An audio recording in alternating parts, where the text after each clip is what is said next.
सापाला बघितल्यानंतर त्याला मारण्यासाठी सगळेच धावले.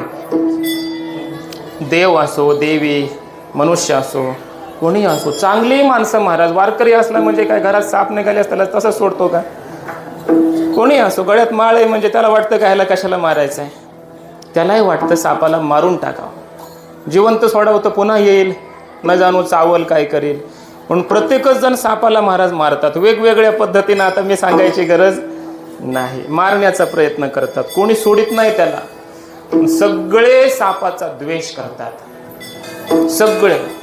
महाराज मोर निघू द्या, पक्षी कोणता येऊ द्या, सापाला बाहेर बघितलं की चोची धरूनच घेऊन जातो. कोणी सोडत नाही सापाला, कोणीच त्याच्यावर प्रेम करत नाही. भगवान शंकराने सूचित केलंय, ज्याला कोणीच नाही त्याला मी माझ्या गळ्यात खांद्यावर घेऊन वागवतो. म्हणून सापाला गळ्यात महाराज घेतला. चित्त शुद्ध तरी शत्रू मित्र होती, व्याघ्रही न खाती सर्पतया. चित्त शुद्ध करा, तो सापही आपला काय होईल, मित्र होईल, आपली सेवा करेल. याची सूचना देत आहेत भगवान शंकर, की ज्याला कोणीच नाही शेवटी त्याला कोण आहे, मी. महाराज सापाचा स्वीकार तर विष्णूंनी केला. शेषशाही आपण म्हणतो भगवान विष्णूला, स्वीकार केला की नाही? पण सापाची शय्या केली, त्याच्यावर झोपले. मान दिला का?